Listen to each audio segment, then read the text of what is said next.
도널드 트럼프 미국 대통령 당선인이 내년 1월 20일 워싱턴 DC에서 열리는 자신의 취임식에 시진핑 중국 국가주석을 초청했지만 중국은 트럼프의 초청 뒤에 숨겨진 불순한 동기를 의심하면서 참석 여부를 놓고 고심하고 있습니다. 그렇다고 무조건 거부할 수도 없고 또 미국과의 협력이 절실한 지금 당연히 참석해서 미중 관계를 조율해야 한다는 의견도 만만찮게 나오면서 시진핑 주석이 진퇴양난에 빠져 있습니다. 와이타임스가 이 문제를 짚어봤습니다. 지금 시작합니다.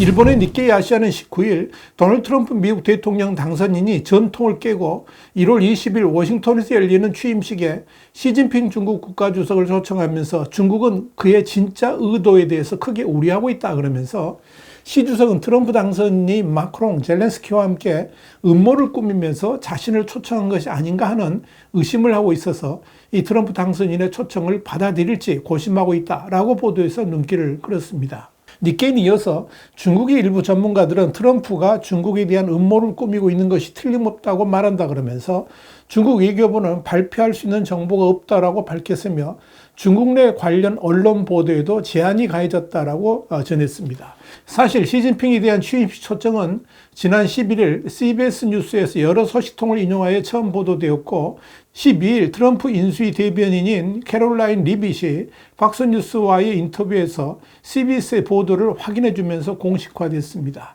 여기에 대해서 차기 백악관 공보실장은 트럼프 대통령이 동맹국뿐만 아니라 적국, 경쟁국 지도자들과도 열린 대화를 나누기 위해 이번 취임식에 각국 정상들을 초청한 것이다 그러면서 시 주석이 이 초청을 수락할지는 전적으로 중국에 달려있다 이렇게 말했습니다. 이 중국 당국이 트럼프의 취임식에 시진핑을 초청한 것에 대해서 의구심을 갖는 것도 일견 이해가 가긴 합니다. 사실 미국 국무부 역사 기록에 따르면 지난 1세기 반 동안에 미국 대통령이 취임 선서식에 외국 정상이 참석한 적은 없습니다. 그런데 이번에 갑자기 트럼프는 왜 취임식에 각 나라 정상들 모두가 아니라 일부 국가의 정상들만 콕 찍어서 초청을 한 것일까요? 시진핑의 의구심은 여기에서 비롯되는 겁니다. 니케이 아시아는 트럼프 팀은 11월 초 트럼프가 대선에서 승리한 직후부터 중국과 접촉하기 시작한 것으로 추정된다 그러면서 이후 트럼프가 파리에서 에마뉴엘 마크롱 프랑스 대통령과 볼로디미르 젤렌스키 우크라이나 대통령을 만난 직후부터 상황이 더욱 급박하게 전개되기 시작했다라고 정리했습니다. 여기에 대해서 미중 관계에 정통한 한 소식통은 12월 7일에 트럼프 마크롱 젤렌스키 회담이 트럼프의 시진핑 초청과 밀접한 관련이 있다라고 말을 합니다. 니케이에 따르면 트럼프는 12월 6일에 녹화돼서 8일에 방송된 MBC 뉴스와의 인터뷰에서 시 주석과 연락을 취하고 있으며 이번 주에도 소통했다라고 말을 했는데 이는 마크롱 및 젤렌스키와의 파리 회담이 끝난 후의 일입니다. 트럼프, 마크롱, 젤렌스키가 프랑스 대통령 관제인 엘리제 공항에서 만난 것은 2019년 화재로 파괴된 후에 복원된 세계적으로 유명한 노트르담 대성당의 재개를 축하하기 위해 열린 기념식 행사의 부수적인 행사였습니다. 트럼프와 젤렌스키의 대면은 대선 이후 처음 있는 만남이었으며 우크라이나 내전이 격화되는 가운데 이루어져서 국제적인 주목을 끌었습니다. 트럼프는 선거운동 기간 동안에 자신이 당선되면 우크라이나 전쟁을 하루 만에 끝내겠다고 선언했습니다. 또한 그 이후 우크라이나에 대한 지원을 축소할 가능성도 언급한 바 있습니다. 이와 관련해서 미중 관계에 정통한 또 다른 소식통은 대선 승리 직후에 트럼프가 시 주석과 비밀 전화 통화를 했을 수 있다 그러면서 트럼프가 취임식에 중국의 시진핑을 직접 초청했을 가능성이 있다라고 지적을 했습니다.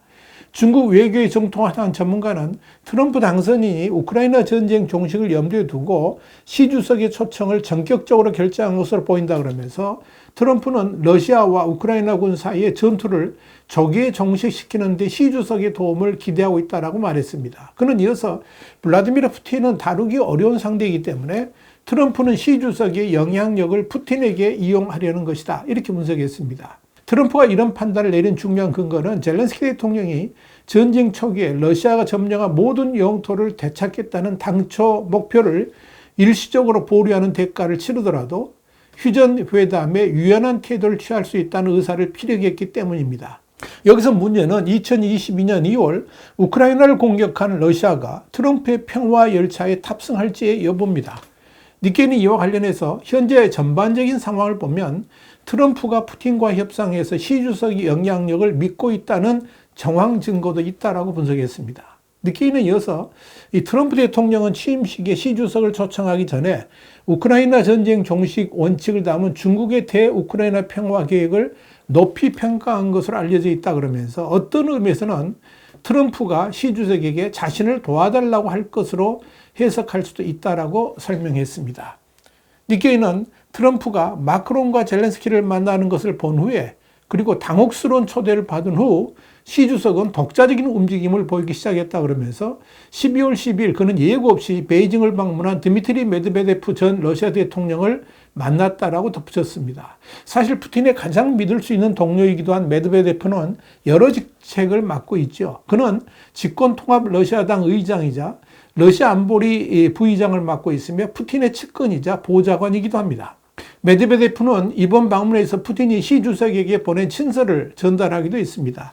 여기에 대해서 관영 중국 중앙텔레비전 그러니까 CCTV는 지난 12일 시 주석이 메드베데프와의 회담에서 우크라이나 사태의 확전을 최대한 빨리 막아야 한다라고 강조했다. 이렇게 보도를 했습니다. 이는 시 주석이 러시아와 우크라이나 양쪽의 싸움을 확대하지 말라는 경고 입장을 분명히 한 것으로 해석할 수도 있을 겁니다.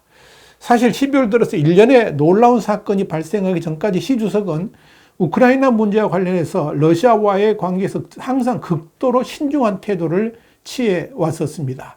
한편 트럼프는 푸틴을 설득하여 전쟁을 종식시키기 위해 또 다른 중개자인 빅토르 오르반 헝가리 총리를 활용하기 시작했습니다.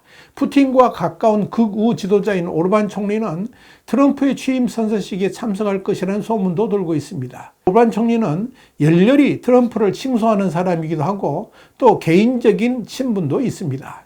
12월 9일 파리에서 돌아온 트럼프는 플로리다 팜비치에 있는 마르라우 저택에서 오르반을 만났습니다. 이틀 후 오르반은 푸틴과 전화 회담을 가졌습니다. 이런 흐름을 보면 트럼프 당선인이 특별한 외교 관리에 얽매이지 않고 우크라이나 문제를 해결하기 위해서 푸틴을 설득하고 거래를 성사시키기 위해서 가능한 모든 수단을 동원하고 있다는 사실을 알 수가 있습니다. 물론 이는 잠재적 위험을 수반하는 독특한 접근 방식이기도 하지만 미국은 파워가 있는 나라라서 가능한 방식일 수도 있을 겁니다. 니케이는 이런 트럼프의 외교 방식에 마크롱도 적극 동참하고 있다 그러면서 마크롱은 지난 14일 에마뉴엘 보네 고문을 중국에 보내서 왕이 외교부장을 만나 우크라이나 문제 해결을 위한 논의를 하도록 했다라고 밝혔습니다. 니케이는 이어서 마크롱 대통령은 지난 12일에는 바르샤바에서 도널드 투스크 폴란드 총리를 직접 만났다면서 이에 대해 폴란드 언론은 프랑스와 폴란드가 전쟁이 끝난 후에 외국군으로 구성된 4만 명 규모의 평화유지군을 우크라이나에 파견하는 방안을 논의하고 있다라고 보도했다. 이렇게 전했습니다. 이렇게 우크라이나 전쟁을 끝내려는 외교적 움직임이 활발해지자 그 전에 유리한 고지를 확보하려는 우크라이나와 러시아의 발걸음도 빨라지고 있습니다. 트럼프의 백악관 복귀가 한 달 앞으로 다가온 가운데 러시아, 우크라이나는 가능한 한 많은 영토를 확보하거나 되찾아 또 휴전회담에서 영향력을 확보하기 위해 필사적으로 노력하고 있다는 것입니다. 이런 상황에서 시진핑은 트럼프의 취임식 초청에 과연 응할까요? 여기에 대해서 미국의 CBS 뉴스는 No, 아니요라고 보도를 했습니다.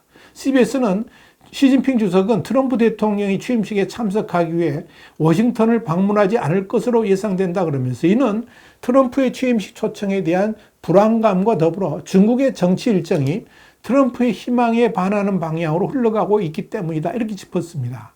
당장 1월 말에 시작되는 음력설이 긴 연휴로 이어지는데 시진핑이 정치적으로 매우 중요한 의미가 있는 이런 일정들을 제쳐놓고 시 주석이 트럼프의 취임식에 참석하기는 어려울 것이다. 이렇게 분석한 겁니다. 그러나 내부적으로 반론도 만만치 않은 것으로 보입니다.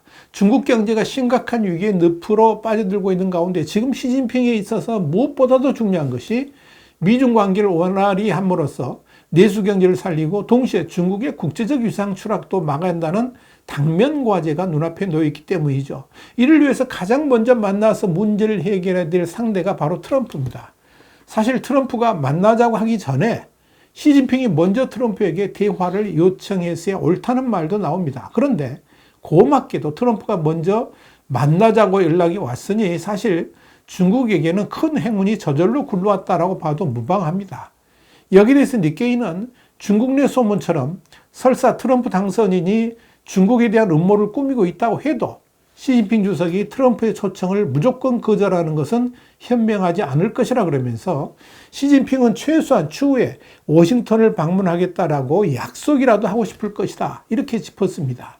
니케이는 이어서 시진핑의 미국 방문 여부와 관계없이 그럼에도 불구하고 트럼프, 젤렌스키, 마크롱, 푸틴, 오르반이 세계 무대를 공유하면서 국제정치 드라마는 계속될 것이며 아마도 휴전으로 이어질 것이라 그러면서 일단 시 주석에게는 결정할 시간이 남아있긴 하지만 어떤 결정을 내릴지는 두고 봐야 한다라고 정리했습니다. 그러나 근본적인 문제 하나가 있습니다. 시진핑이 과연 푸틴에게 휴전을 설득할 만한 외교적 수완이 있는지는 다시 확인해 봐야 됩니다. 시진핑의 외교 스타일은 결코 정면 돌파하는 그런 스타일이 아닙니다. 또 직접 문제를 해결하기보다는 부하들을 통해서 문제들을 시도하는 스타일입니다. 그렇기 때문에 푸틴과 정면 대결하면서 우크라이나 문제를 풀 가능성은 별로 없다, 저는 그렇게 판단합니다. 이렇게 시진핑이 직접 푸틴과 얼굴을 맞대고 담판할 수 없다면 중국에게 우크라이나 문제 해결을 기대한다는 것 자체가 사치스러운 일일 것입니다. 시진핑은 그런 자신의 한계를 알기 때문에 우크라이나 문제 해결에 직접 뛰어들려고 하지 않을 겁니다. 그런데 트럼프의 초청을 받아들이지 않으면 중국의 고통스러운 시간은 본격화될 것이고 본격적인 미중 충돌로 이어질 겁니다. 그러나 취임식에 참석한다는 것은 우크라이나 문제를 푸틴과 반드시 해결해야 한다는 숙제를 떠나는 것이나 다름없습니다. 결국 시진핑의 고민은 바로 푸틴을 요리할 수 있느냐에 달려있다라고 보면 될 것입니다. 화이트하우스 국제정세 분석의 주북이었습니다. 감사합니다.